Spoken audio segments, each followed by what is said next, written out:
everybody, Beninbeta, and we have the Newbie Overlander cast tonight, or podcast, whatever, the episode this evening. And got a couple of guests with me tonight. Reliable here is Bryan. Hi. You're on this side for me. So I am on that side. There you go. There we go. All right. So Bryan's back with us. He was under the weather last week, but he's back on top of things more or less with some water. He's in pretty good shape, so we're good there. Yep. And then we have somebody new on the cast this evening, and that is another good friend of mine, and this is Casey, who's muted, so let him hop off and say hello. Yeah, hello. I'm Casey. And Casey is joining us because he is the third member of our little overlanding group that we're going to have this summer. So this particular episode we're going to have tonight is going to be about planning this whole trip. We're going to kind of just figure out where we want to go, maybe narrow down a few trails as well at this point, and just kind of see if basically see where we want to go. And we're going to base that on a couple different things and try to help people. Like if I'm planning my first overlanding trip, how might I do it, right? But Bryan has a few questions for Casey first before we get into that, because Casey's this is completely new to him, this whole world. So Bryan, I'll let you jump in right now. Yeah, well, so basically, obviously, Ben and I have talked quite a bit about wanting to get into this and why we want to get into this. I'm kind of curious as to what went through your head as far as this is, when did you start thinking this was something you wanted to do? Or is this something that Ben completely implanted in your brain? Yeah, for sure. A bit of the latter for sure. So I spent a lot of time on trails on foot, not so much from a vehicle perspective. So that part's new. Obviously familiar kind of with the general terrain and like being outside and that kind of thing. But for the most part, kind of just looking for a fun camping trip and getting there as part of the process. And so for me, it's probably a bit more of the procedure as opposed to the pure enjoyment part of getting there. But looking forward to being out in nature. Yeah. So you do a lot of hiking and whatnot. You like being in the outdoors. I mean, obviously you're in Colorado. Yeah, so exactly. Do a lot of trail running right here at the base of the Rockies. Spend a lot of time on local trails in particular, and this is kind of just more of an extension of that than anything else. So I think, excuse me. Now you're going with a bit of a different vehicle than what we have, and I think we're going to talk about that a little bit later. But you're not coming alone. You're bringing someone with you. Yeah, that's right. I'm bringing my partner with me, and we are leaving our two small dogs at home. So hopefully that simplifies the process a bit. It did take a little convincing to get Autumn to say yes to this. So do you want to talk a little bit about that process of what helped her overcome any reservations she might have had? Yeah, I think it's more just lack of familiarity. She's kind of similar to me, very much enjoys being outside and likes being out in nature, just kind of a new experience. And so when you're hit with that, it takes a few conversations to kind of get over that hump and understand exactly what you're signing up for. But overall was pretty smooth. Yeah. Perfect. So we've kind of got the group set more or less, but Bryan, you're thinking about adding one more to the group if you can in some way, shape, or form. Is that correct? All right. Yeah. Basically, as things sit right now, I am going to be traveling solo. My plan is to take off from work that Friday and make the road trip to Colorado Springs, and then just be in Colorado for a few days early, kind of acclimate to the elevation, because I didn't do so well the last time.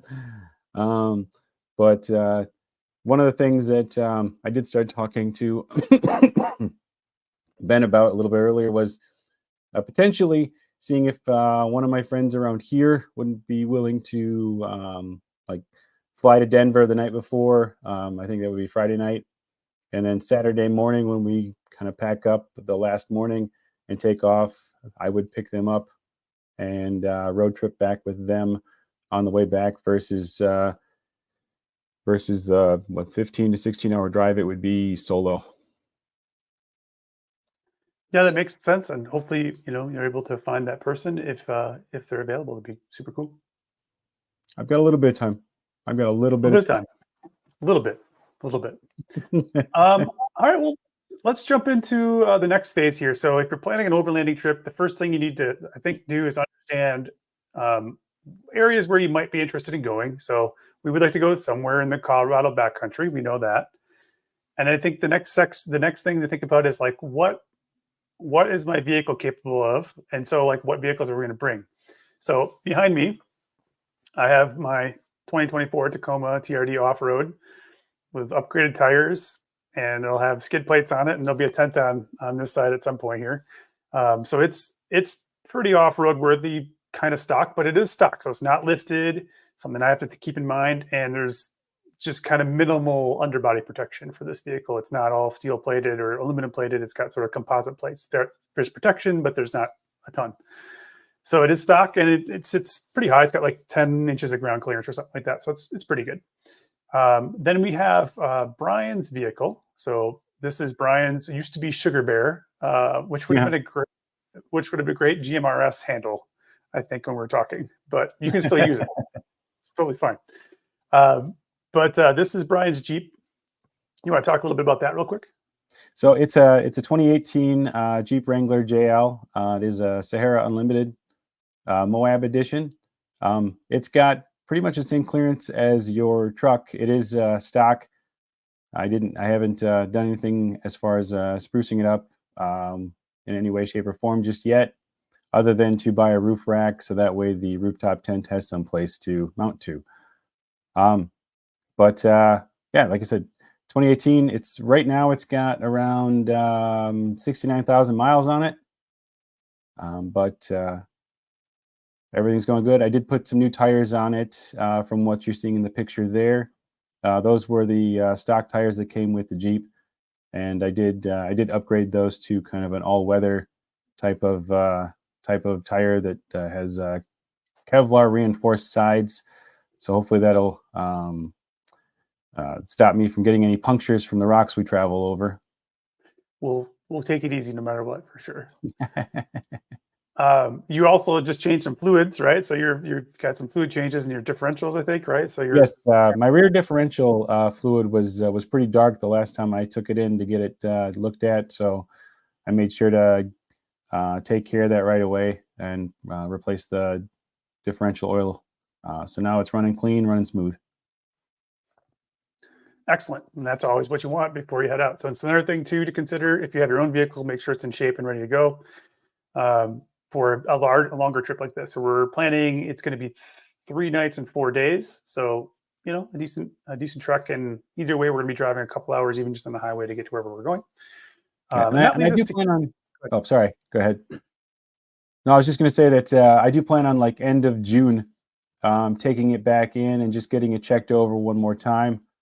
See if there's anything that would be concerning before taking off on the road trip, because that's going to be a lot of driving, and I'm not going to be close to home. That's very true.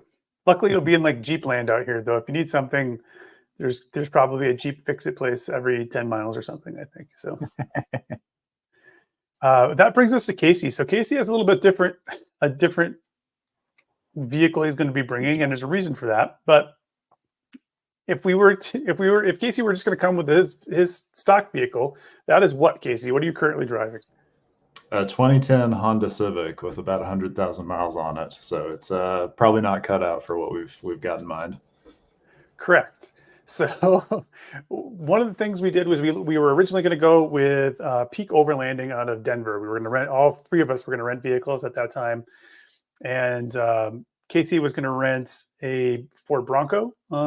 And then we decided not to rent for them and try to rent something a little more locally, so we didn't have to drive all the way out to the airport. And Bryan and I also had vehicles that could handle it. We really wanted to take those out if we could. So we kind of made some changes there. And then we used Outdoorsy, right, as the site I think we were using to find some other rentals in the area.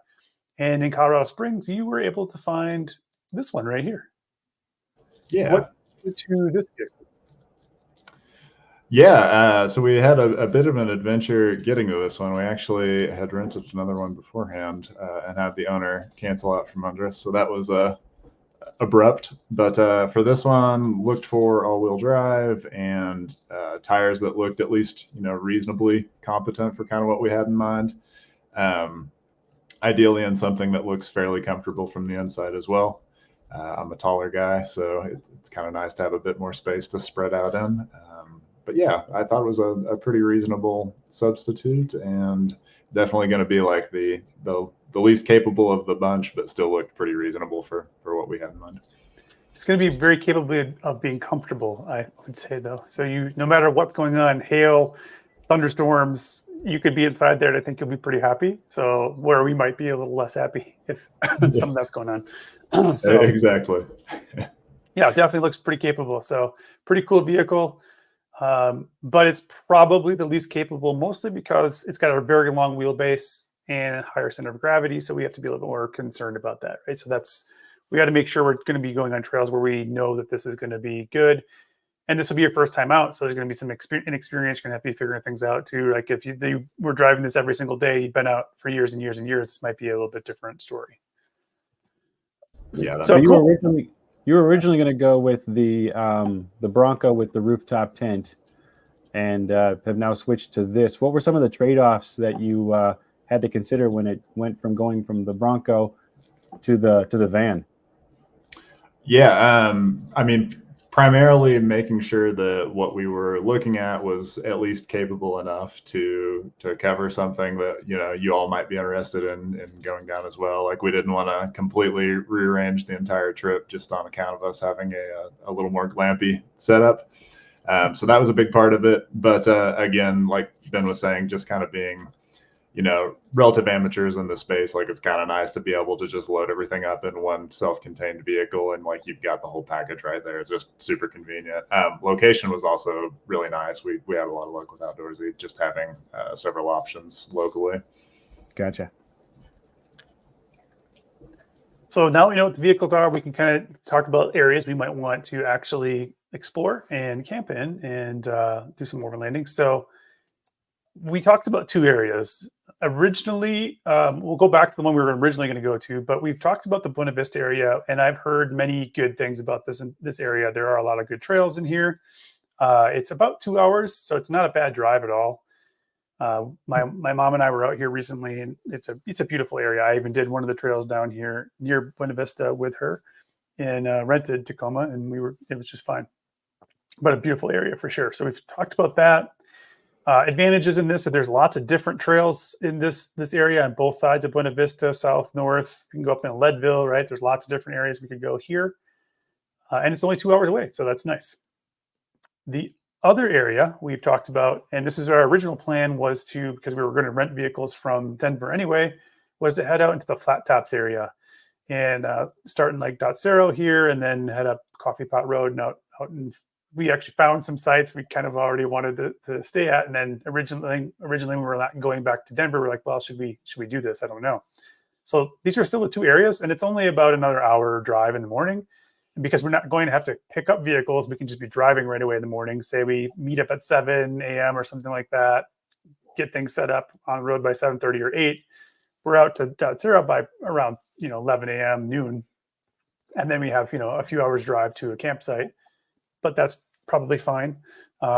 Versus something here, we would actually find some campsites before we even got to Beninbeta, but we may not be ready to camp at that point either. So, it depends on what we want to do. If we want to explore a little bit, we could also go to the other side of Beninbeta and then come back this way too, which would shorten the drive for Bryan to go back. So there's some options with that. We could even camp in this area on the way back. So there's just a ton of options. So really, it's like, where do we want to camp? What do we want to do? And I think the other thing too we wanted to check out is like, are there sites in these areas that can support your vehicle? So Coffee Pot Road, definitely, and there's all kinds of camping along this. We know that this will be just fine. Now, both Trails Off-Road and Onyx Off-Road both say this is easy, and I know I've seen enough videos of this to know it's a pretty easy route as well. And so both of them are marking this as like an easy trail, which is good. So we know at least this far we can get. There's a couple of nice lakes up at the end of this, and then it kind of, depending on, like, we're probably not doing Grizzly Jeep Trail. That's not probably smart. That's a little bit more difficult trail for sure. But we've also talked about maybe wanting to camp up in this area somewhere, and that might mean going on some of these other trails. And Trails Off Road, or I mean, Onyx Off Road is saying this is a difficult trail at a 7 out of 10. But if we go back here, depending on how far we go on this road, the Blair Mountain Trail basically is ranked as a 4, as a moderate. So there could be some spots in here that are difficult. What I like about, and this is a difference, like I just want to show for people who are planning, it's really important once you kind of know what your vehicle can do to go see what trails are available. My dog decided she wants to, be petted right now, of course. So what I like about Trails Off Road, they both have pictures and things, but Trails Off Road has really great guides for all their trails, including like videos, sites along the way where you can camp, directions to the trailhead, all that kind of stuff, which are great. And so we can kind of see what the obstacles are going to look like. And so when we're looking here in the beginning of this trail, it doesn't get too hard until we get to maybe here. It looks like a little off camber. And it kind of tells you there's an obstacle. Stock rig should have no issues, is basically what it's saying there. This might be a filter for a larger camper. So that we might decide this is too far if we go up that route. But the rest of this, there's some puddles, but it looks like there's some ways to go around all that. So this is probably this one right here would be a pretty big obstacle, but that's at 6 miles. So this was the marker. So it's number 11. See how far along the trail that is. So yeah, I mean, that's something we probably would encounter along here. So something to think about. This is a little rocky and bouldery. It's not probably terrible. It would just be a slow going thing, and you might have to move some of these rocks a little bit so you didn't hit underneath, but this is a stock Tacoma here. That's having no issues with it. Some off camber probably down this hill, I would say, as well. I think this hill specifically is a little bit tippy, so this would be a problem potentially with the van. We'd have to be very careful there. But okay, yeah, right there. So quite off camber in that situation. So we definitely have to be aware of this piece here. And it looks like there's kind of that there, some steps. Not terrible, but it also depends on what happens, this winter and how the trail is, after that. And if they've done any trail repairs and whatnot, who knows? But definitely some steep uphills there for sure. So it's definitely challenging. I would say it's not the hardest trail ever, but it's definitely challenging. And then it kind of flattens back out again. But it's darn pretty. So there's that option. If you look at Coffee Pot here, let me get towards the end of this. This trail I'm definitely not worried about at all. But I did want to see just kind of towards the end, as we're getting into those areas, what some of that looks like. So like, yeah, Grizzly Cow Camp and Transfer Trail are things we probably would want to avoid most likely with the van. Not that it couldn't do some of it, but we just have to be careful. But there are some good campgrounds at the end of this, so that's interesting as well. So this looks like it's towards the end here. Like, yeah, none of this looks very difficult at all. And you're getting those big meadows, and you get wildflowers during different parts of the year as well. And then there are a few other trails up in this area too. Off of that, some that have been rated, some have not. So like this one, whatever this one is here, Jack Springs Road. I'm sure there's some decent camping off of this one, probably, maybe not. They don't really have anything rated out there. I'd be kind of surprised if there wasn't camping. It can be kind of soggy is what they're saying there. Oh yeah, this has some camping. Definitely a few more options there. This is another option which goes to White. So the hard trail goes this way, but then there's an easy one to White Owl Lake. So that's another option for us. And that looks quite nice. And there's some camping there too. And that's easy. So we have a lot of options up in this area, I think, if we want to head that direction. Looks like some good sites near, maybe even near some water too. Oh, look at that site. Yeah. As long as you're not going to get any thunderstorms, that's a perfect site. If there's thunderstorms, I don't want to be in that side. I don't think that's pretty. So I don't know. So that's an option there. So that's looking at the kind of northerly route, but there's definitely stuff for all of our vehicles there. Some things might be challenging, but yeah. One of those pictures had a bunch of campers in it. Like, yeah, you can drive all the way up here, and there's literal campsites with actual like toilets and stuff in here. Not okay. showers, but toilets. So you can, this road right here for sure, you can drive all the way up, no problems whatsoever. And people doing fifth wheels and stuff like that. And some of them will even take fifth wheels part of the trail on here, I know. So it's just something, which is why I think we could probably get the van there if we're really careful, but it would be really slow going. So, you know, you figure 3 hours to here, this whole trail says it takes 2 hours to run. So it might be an hour and a half to this point right here. And then it might actually be like an hour up to there. So like maybe another 3 hours of driving, maybe, you know, late afternoon, stop for lunch, that kind of thing. But there's a lot of campsites right in here too. So we could get into this area as well without, this part of the trail, I don't think it's very hard. I don't think we'd have issues with that. And we have this other option here too. So that's that in that area. And then if we kind of head down again, Onyx has lots of good stuff in this too. And again, pretty, you know, difference in trails, like there are trail reports, so you can kind of see what people have said. There are some images, but it doesn't give you as much information. So I kind of like Trails Off-Road for that. The thing that's nice about this though is you can kind of plan your route on this in this app and like actually add waypoints and things like that all in one app. Versus with Trails Off-Road, you kind of have to pick the trail you want to do, and then you can send that data into Gaia. And Gaia is free.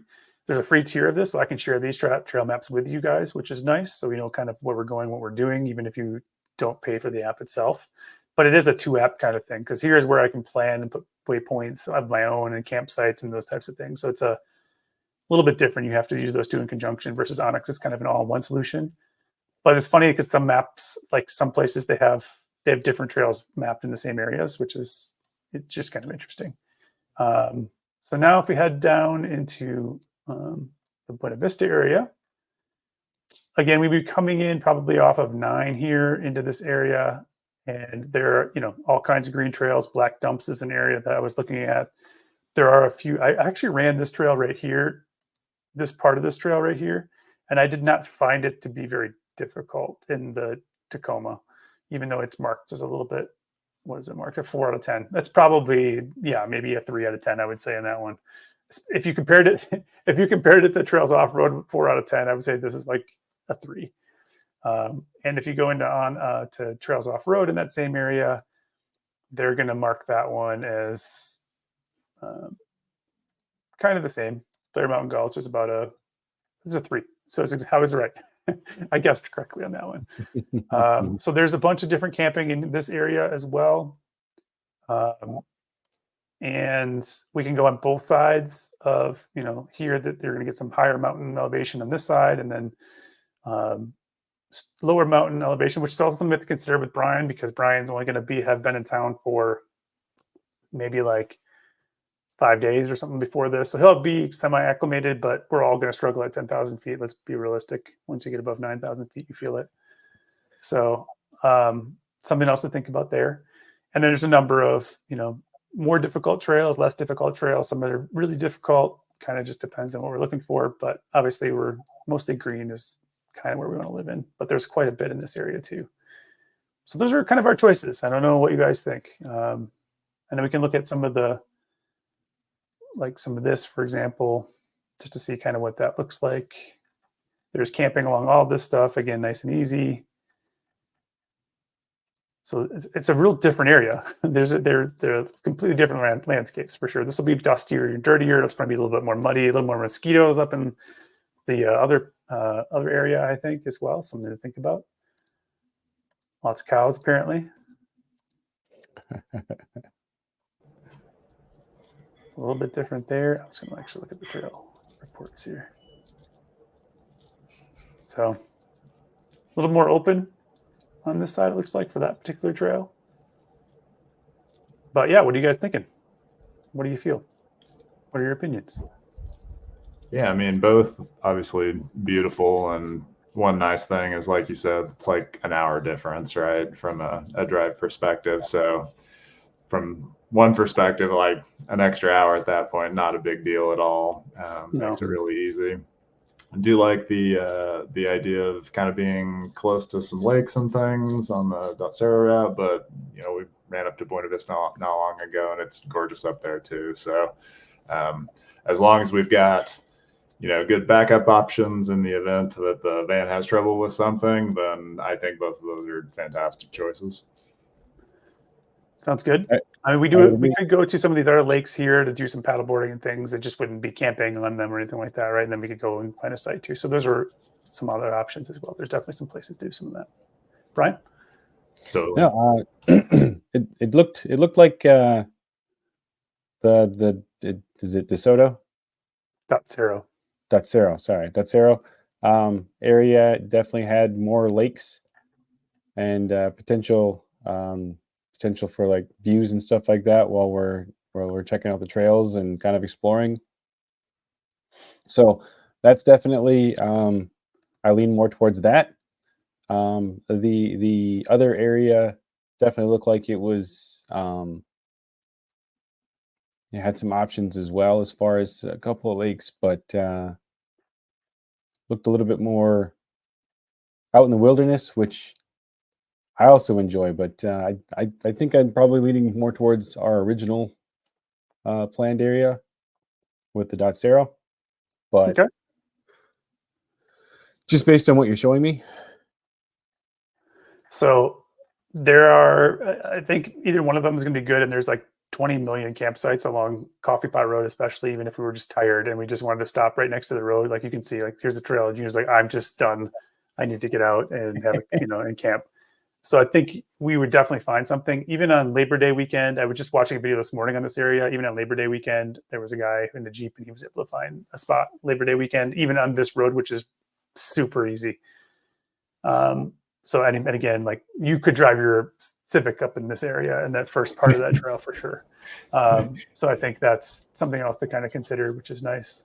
And then we have to think about, well, even like they even agree on this trail too, which is nice that they're both easy, 3 out of 10. And that's important if we decided we want to go down to White Owl area, down to White Owl Lake or something like that, and then come back out instead of going, up in this area somewhere here. But there are a ton of lakes. So there's obviously a lot. There's like what, 1, 2, 3, 4 campgrounds, which would have 5 campgrounds. All within, we're talking a couple of miles of each other because it's 1,000 feet. So you're, pretty close. There's an awful lot of options in here. So might still be some snow where we are. So the other thing I guess to consider is this peak is about 11,000 feet. This is about 10,800. So we're going to be up there. So something, Bryan, to just consider. Obviously, along this, the more you go head down, it's a little bit different. What's White Owl at? 10,700. So 10, 11,000 feet is probably where we're going to be. Yep. So I'm okay camping at that height, but you just might need to drink a ton of water. So that's going to be a big thing there. Lots and lots of water, and take it easy. But there should be some good hiking around these lakes and stuff too. So I'm happy with that. That sounds cool. So if we've picked this area, what other questions do we want to answer, do you think?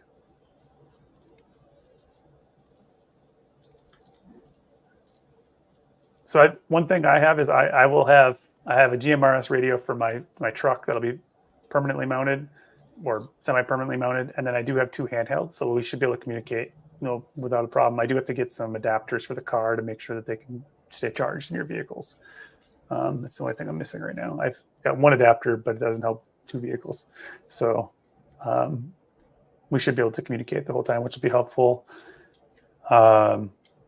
We'll bring, without the dog, we have an extra 70 pounds of payload. So we'll bring our extra water. So we'll have 9 gallons of water. We'll have some gas, which is basically those 9 gallons of water. It's the weight of the dog. So that's how that works. Without the dog? Yeah, the dog's not coming this time. No. So they're not bringing their dogs. We're not bringing ours. It's only fair. All right. But I also have my refillable cans so that we can use a lake or a stream or whatever and refill out of that without a problem as well. And it's got a filter on it. I also have, this is important, I think, because we know that at least one person has some potential medical things, right? Something could go wrong. We want to make sure we can contact emergency services, that kind of thing. So I'll have my Zolio along for satellite communications if something goes wrong with that. So we should be pretty good there. Yeah. Nice. That person will try to avoid any serious medical complications for you. Yes. It'll be fine. Everything's going to be great. Oh yeah. Yeah. What other things are we missing now? So now the next thing that I would do. Go ahead. Like, what? Any questions or thoughts or like any like this is where we want to go? Are we voting? Like, yep, this is where we want to be. Yeah, that seems good. The biggest thing for me is just remaining flexible. Like the nice part about it, like you mentioned, is if we get up there and for whatever reason some part of the trail just isn't going to work, like absolute worst case scenario is we're a mile away from y'all. You know, like it's not that big of a deal. We've got options, so that all looks good. Cool. Bryan? No, I definitely like this. I like this area for sure. You know, and the last podcast that you did, you know, you talked about the different tools and whatnot that are must-haves. I have limited tools at this point, but I'm going to be picking up some stuff here in the near future to get that kind of up to snuff for traveling. And then along with that, you know, just having an extra water can, you know, having an extra deal for fuel, and there's a first aid kit, things like that. Just making sure I have all that stuff with me at all times. Do you think you'll be able to get a winch for your Jeep before that? Are you still thinking about doing that or not? I would like to. I just don't know if I can. There'd have to be one hell of a deal at Harbor Freight or something for me to be able to pull that trigger. I think that's like the last. Like if we have that, we have everything covered because I've got recovery ropes, recovery boards. I've got a decent set of tools. We're pretty covered there. That's like the only tool that we wouldn't have. I think is that. Not that I'm too worried about any of these trails, but you never know. Like some of those tippier parts, right? Like it might be nice to have an extra anchor point or something like that. So I do have a recovery rope as well. Nice. But definitely would like to have a winch on the front bumper there for sure. Yeah. Well, we'll see. We either will or we won't. It'll be fine. So what I would generally do at this point is like, there's obviously lots of campgrounds in here, and it's nice to camp at a campground, but you're generally, even in the dispersed areas, you're still fairly close to other people. So the next thing I would do, and obviously we've looked at this area quite a bit, so we have some ideas. But the next thing I would do is I would actually look at the roads we're thinking about, and I think I need to somehow spin this around, but I don't know if I can.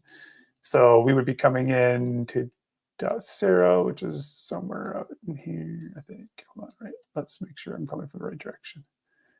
Yep, there's Newcastle. So, and here's 70. So there we go. All right, so we'd be coming in here, and I'm guessing somewhere along here is Coffee Pot Road, and actually it'll tell me what, I don't remember what the actual road official is, 600. So it's the 600 trail. So we would want that. And now we can kind of take a look at 600 here. And so you can even see, like, even as like you're barely out of the city, and we've already got some camping right here, right off the road, if you want, like looks like down in here next to the river. So it looks like there may be a few sites. I don't know if you can drive down there and get the walk, but that might be an option there. So some people just kind of hanging out there along the side. So this is the thing I would do next. I'd really pretty much be zoomed into this level, and I'd be looking at like where there's probably a site right there, and you just kind of follow this along to look like for some potential camping areas, and just some lookouts. Like these are going to be some pretty awesome views, I suspect. There's some 2D. No, okay, yeah, whatever. There we go. And still going to be some some decent trails for sure, but the views are going to be amazing. It looks like, I would say. So you kind of look through this a little bit. Looks like this one. Oh, there's probably possibly an area to camp right in there somewhere. 600 comes up this way. So look at that. It's pretty windy. Definitely some options. So that's what I would do next, and I'd start marking some stuff in Gaia. So what I guess my next job is going to be to start marking campsites in Gaia and then send some of that stuff to you guys. Right? Cool. Yeah, that makes sense. Bryan's back. I don't know what happened. I have no idea what happened. You were talking about being just outside the cities, and then I lost all audio and video. Had to reconnect. It happens. So I was just saying then the next step for me is I'll start marking some sites for us to take a look at and where we might want to camp in some different areas based upon this. But yeah, I mean, this looks pretty incredible. I mean, you really can't. This is still 600 and yep, Coffee Pot Road still, yep. And even up in here, heck, some of these places would be pretty nice just to camp for the night. Grove Garden. There's some spots in there. Yeah, so I'm guessing cell service and GPS won't be that great out here. So with your apps that you're using and everything, you have all this stuff kind of downloaded, pre-marked, or how does that? So I will apps? definitely download on all my apps. I'll download the trails on Trails Off Road, and I'll also have the Gaia stuff downloaded. And if you guys are thinking like, I also want to do that, you can download a Google Maps area because 600 is on Google Maps too. So even if you look at, if we go here and click out of this, we can get in here and you can actually see 600 is on here somewhere. There it is, 600 right there. So you can actually follow that road the entire way on Google Maps by downloading that area. And if you want, you can also get Gaia so that I can share that map with you. You can see it. I think in order to download on Gaia, you have to pay for it. So that's up to you what you guys want to do there. But at least you can see that map and like save the trails and that kind of thing. But even Google in this case is going to have transport, or the Coffee Pot Road is going to be on there for sure. So probably don't have to worry too much about that. There's a school up here. Huh. Interesting. So yeah, that sounds good. I'll work on those, and then we'll get back together here in a month or so, talk over some potential other things, and just kind of go over other things that we need to think about, right? Like, or things that we're missing, or any other concerns, I think, between the group probably, or something. Cool. So anyway, for people who are learning, how would you plan a trip? That's one way to do it. Understand like what your vehicles are capable of, look at the trails that are available in the areas you want to go, and then let your friends decide. So yeah, I'm super excited about this. I think it's going to be a good time, and I'm glad I get to go with the two of you, and then Autumn as well, and maybe somebody else, Bryan, if they can. Maybe. Could be a big group. They'll probably have a whole bunch of people meeting us out there. We just didn't mention the dates. They don't know where we're going. Exactly. Sometime this summer.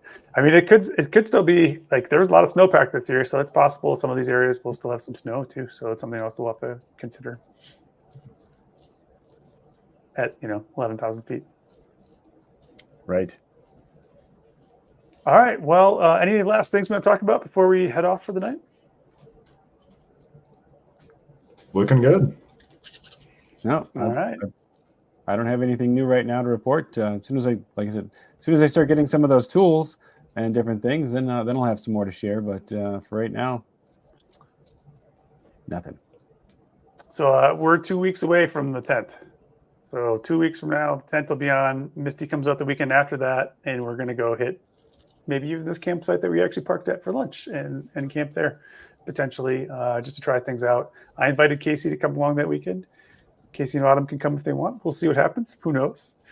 We have a tent they can sleep in if they want to come along, and they could definitely drive in their Civic to that, or Autumn's vehicle. I think would make it too. So either way. Casey, do yourself a favor.